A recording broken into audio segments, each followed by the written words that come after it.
गांव में चलोगे? क्यों? वो गांव वालों का फोन आया था, प्रोटेस्ट कर रहे हैं गांव में।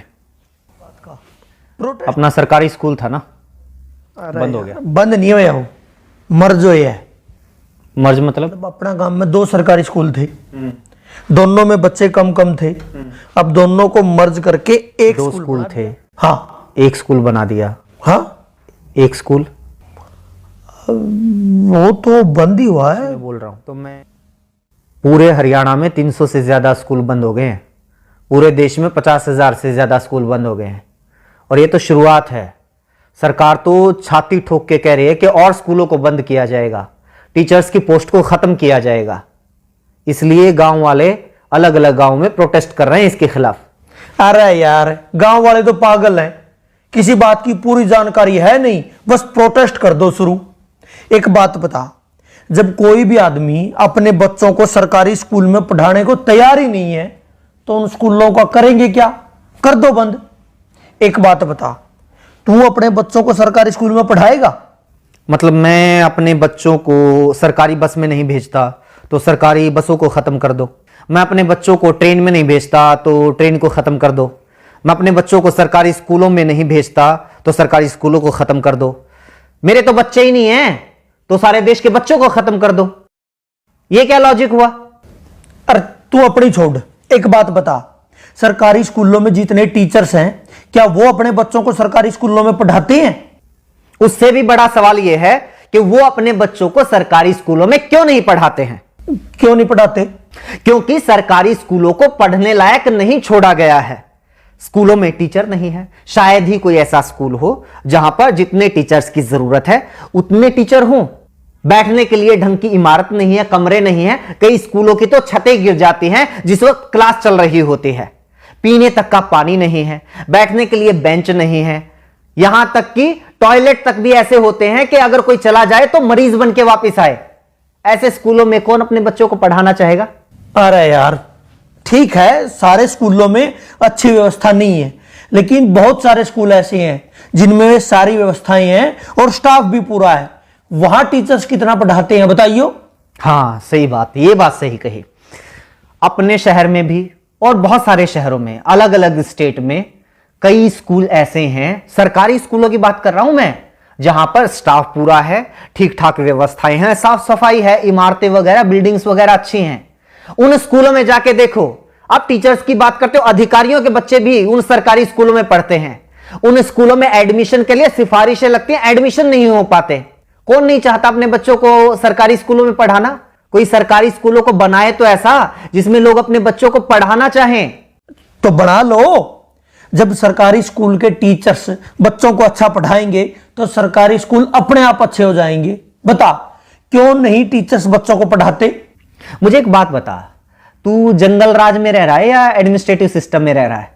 मतलब ये जंगल राज में होता है, अपने आप ठीक कर लो, अपने आप हो जाएगा, अपने आप सही हो जाएगा, अपने आप गलत हो जाएगा। शेर की मर्जी, जिसको मर्जी खा जाए, जिसको मर्जी छोड़ दे, उसके मूड के ऊपर है। ये हिरण की कैपेसिटी है, शेर से तेज दौड़ सकता है तो बच जाएगा, नहीं तो उसका शिकार हो जाएगा।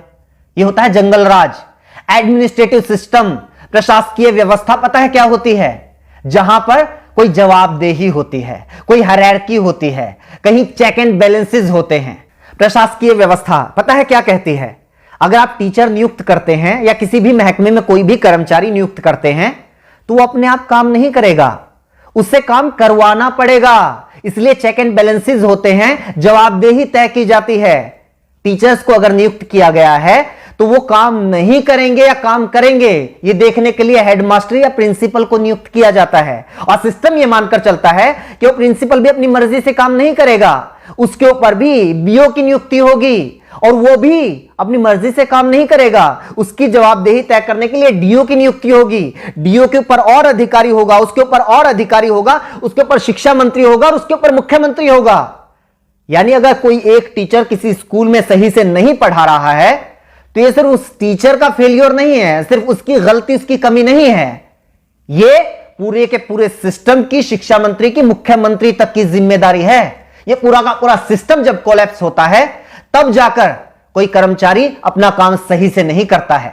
हद है यार, तुम तो ये कह रहे हो कि मतलब हिंदुस्तान के हरियाणा राज्य के जींद जिले के किसी तहसील के किसी गांव के किसी कोने में बने हुए सरकारी स्कूल में एक अध्यापक पढ़ा नहीं रहा तो उसके लिए जिम्मेदार शिक्षा मंत्री, उसके लिए जिम्मेदार मुख्यमंत्री है। उसका काम ही ये है। अगर शिक्षा मंत्री को यह नहीं पता है कि उसके टीचर्स ढंग से काम कर रहे हैं या नहीं कर रहे हैं, उनकी क्या जरूरतें हैं, क्यों अपना काम सही से नहीं कर पा रहे हैं, क्यों उसके स्कूलों से बच्चे कम हो रहे हैं, तो किसकी जिम्मेदारी होनी चाहिए? किस बात का शिक्षा मंत्री है वो? अगर वो अपने स्कूलों को सही से नहीं चला पा रहा है तो उसको हटाओ नौकरी से, किसी और को लगाओ। और क्या बात करते हो, सरकारी स्कूलों के टीचर्स अपना काम नहीं करते? यही सरकार होती है ना, यही सरकारी कर्मचारी होते हैं जब इन लोगों की ड्यूटी लगा दी जाती है कि जाके पता करो गांव में कितने लोग खुले में शौच करने के लिए जाते हैं। सुबह 4 बजे 5 बजे उठ के बाहर कौन पोटी करने के लिए जा रहा है, उनकी गिनती यही टीचर्स करते हैं। कभी परिवार पहचान पत्र बनाने में ड्यूटी लगा दी जाती है, कभी कावड़ियों की सेवा में लगा दी जाती है, कभी मेले और मंडियों में ड्यूटी लगा दी जाती है, और उन टीचर से यही सरकार काम लेती है। वो काम तो बड़े अच्छे से कर देते हैं टीचर्स। पता है क्यों? क्योंकि सरकार टीचर से वो काम करवाना चाहती है, शिद्दत से करवाना चाहती है, इसलिए वो काम करवा लेती है। लेकिन यही सरकार नहीं चाहती कि ये टीचर्स स्कूलों में पढ़ाएं। इसलिए मैं भी मानता हूं बहुत सारे टीचर्स अपना काम ईमानदारी से नहीं करते होंगे, क्योंकि उनको पता है कोई चेक एंड बैलेंस नहीं है, कोई जवाबदेही नहीं है, और सरकार खुद नहीं चाहती कि सरकारी स्कूलों में पढ़ाई हो, ताकि बच्चे धीरे धीरे स्कूलों से अपना नाम कटवा कर प्राइवेट स्कूलों में चले जाएं, फिर स्टूडेंट्स की संख्या कम हो जाए और सरकार को बहाना मिल जाए, बच्चे तो आ ही नहीं रहे, स्कूल बंद कर दो। ये ज्ञान देने वाले बहुत मिलेंगे। टीचर्स पढ़ाना शुरू कर दो तो स्कूल अपने आप अच्छे हो जाएंगे। लोग रिश्वत लेना बंद कर दो तो अपने आप करप्शन खत्म हो जाएगा। लोग साफ सफाई रखने लग जाएं तो अपने आप स्वच्छता हो जाएगी। लोग प्रदूषण फैलाना बंद कर दें तो अपने आप पर्यावरण अच्छा हो जाएगा। एडमिनिस्ट्रेटिव सिस्टम में लोग अपने आप नहीं करते, सिस्टम तय करता है कि आपको क्या करना है। देश चला रहे हो, यह सत्संग भवन नहीं चल रहा है यहां पे। चल ठीक है, ये जो पढ़ा रहे हैं या नहीं पढ़ा रहे, सैलरी पता है उनकी कितनी है? 70,000, 80,000। प्राइवेट स्कूलों में भी टीचर हैं 20-20, 25-25 हजार में, इनसे काफी अच्छा पढ़ाते हैं। इनकी सैलरी इतनी क्यों है? अब इस बात को तो क्या जवाब दूं? रुक एक बार, एक लिस्ट में इसी की निकाली थी मैंने। अपने देश में बहुत सारे लोगों को यह लगता है कि टीचर्स की सैलरी बहुत है, लेकिन जो दुनिया के अच्छे अच्छे देश है ना, जहां पर अच्छा एजुकेशन सिस्टम है, लाइफ लिविंग स्टैंडर्ड है, जहां का वीजा लगवाने के लिए दुनिया भर के लोग मरते हैं, उन देशों की बात कर। कनाडा में $1,00,000 सालाना, $1,00,000 सालाना टीचर्स की औसत इनकम है। पता है कितना हुआ? 1 लाख को 80 से गुणा कर 80 लाख रुपए सालाना। बता महीने की कितनी सैलरी हुई? जर्मनी में 63,000 यूरो, वो भी लगभग 80 रुपए के बराबर है, उसको भी 80 से गुना कर। आगे आजा, नीदरलैंड में 60,000 यूरो, ऑस्ट्रेलिया में 98,000, लगभग $1,00,000, यूएसए में $60,000, आयरलैंड में $48,000, डेनमार्क में 47,000 यूरो, ऑस्ट्रिया में 45,000 यूरो। और तुम लोगों को यह लगता है कि हमारे देश में टीचर्स की सैलरी तो पता नहीं बहुत ज्यादा है। प्राइवेट स्कूलों में तो 20,000 में पढ़ा रहे हैं। जब सरकारी स्कूल वालों की 20,000 रुपए सैलरी कर दोगे ना, तो फिर 10,000 वाले आएंगे, वो कहेंगे कि हम 10,000 में पढ़ाने के लिए तैयार हैं। और जब 10,000 सैलरी कर दोगे तो 5,000 वाले आएंगे, और जब 5,000 कर दोगे तो 500 रुपए वाले आएंगे कि हम 500 रुपए में पढ़ाने के लिए तैयार हैं। और जब 500 कर दोगे तो वो लोग भी आएंगे कि जी बस 2 टाइम की रोटी दे देना, हम तो उसी में पढ़ा लेंगे। और जब वो भी कर दोगे तो वो भी आएंगे कि रोटी की भी जरूरत नहीं है, सिर छुपाने के लिए बस छत दे देना तो हम पढ़ा लेंगे। कितना नीचे जाओगे? बनना तो अमेरिका कनाडा है, लेकिन नीतियां तुम्हें सोमालिया जैसी चाहिए। इसलिए तो हमारे देश के जो अच्छे वैज्ञानिक हैं वो मौका मिलते ही विदेश में कट लेते हैं, अच्छे इंजीनियर विदेश में चले जाते हैं, और अच्छे पढ़ाने वाले भी विदेश में चले जाते हैं। दुनिया का ढंग का ऐसा कोई विकसित देश उठाकर देख लो, वहां पर शिक्षा मुफ्त होगी या फिर बहुत थोड़ा बहुत खर्च करके कोई भी अपने बच्चों को अच्छी शिक्षा दे सकता है। स्वास्थ्य सेवाएं मुफ्त होंगी या फिर थोड़े बहुत खर्चे पर कोई भी अपना इलाज करवा सकता है। हाँ, ये आई बात। मुफ्त स्वास्थ्य सेवाएं मुफ्त, शिक्षा मुफ्त, ट्रांसपोर्ट मुफ्त। ये जो मुफ्त की रेवड़ियों वाला सिस्टम है ना, यही गलत है। क्यों दे भाई मुफ्त? एक तो ये बात गलती से मुझसे ही निकल गई, फ्री। फ्री क्या होता है? तो सरकार को टैक्स देता है। हाँ, 28% तक जीएसटी देता है। दूध दही तक के ऊपर भी टैक्स है, पानी तक के ऊपर टैक्स है। कहीं इनकम टैक्स, कहीं प्रॉपर्टी टैक्स, कहीं जुर्माना है, कहीं टोल टैक्स, गाड़ी लो तो टैक्स, सुई लो तो टैक्स, हवाई जहाज लो तो टैक्स। 50 तरह के टैक्स देता है। पैदा होने वाले बच्चे से लेकर मरने वाले आदमी तक इस देश में हर कोई टैक्स देता है। एक भिखारी से लेकर अडानी अंबानी तक इस देश में हर कोई टैक्स देता है। लेकिन बदले में सरकार क्या देती है? अगर बदले में सरकार हमारे बच्चे को एजुकेशन तक नहीं दे पाती, बदले में सरकार हमारे बच्चे को हेल्थ सर्विसेज तक नहीं दे पाती, तो किस बात का टैक्स भाई? बात पता है क्या है? आज तो तुम लोगों की थोड़ी बहुत औकात हो गई है कि भाई 5-10 हजार रुपए महीने के तो अपने चिंटू मिंटू को पढ़ाने के लिए हम दे ही सकते हैं, इसलिए क्या करना है सरकारी स्कूलों का, करो बंद। अपने चिंटू मिंटू की चिंता है, लेकिन वो जो मनरेगा के मजदूर हैं वो कहां से लेके आएंगे भाई 5-5, 10-10 हजार रुपए महीने की फीस? उनके बच्चे कहां पढ़ेंगे? मजदूरों के बच्चे, गरीब किसानों के बच्चे, उन लोगों के बच्चे कहां पढ़ेंगे जो लोग दिन में 100 रुपए कमा के लेके आते हैं और 80 रुपए का पौवा पी के सो जाते हैं बीवी को पीट के? वो बच्चे कहां जाएंगे? अगर ऐसी ही सोच कुछ साल पहले और लोगों की होती तो ना तो किसी मल्लाह के बेटे को अब्दुल कलाम देश के राष्ट्रपति बनना था और ना ही किसी चाय बेचने वाले के बेटे को प्रधानमंत्री बनना था। जाके पढ़ लो इन लोगों का इतिहास, जीवनियां। कौन से सेंट जोसेफ कॉन्वेंट स्कूल में पढ़े थे, इन्हीं सरकारी स्कूलों में पढ़ के इतने बड़े लोग बने हैं ये।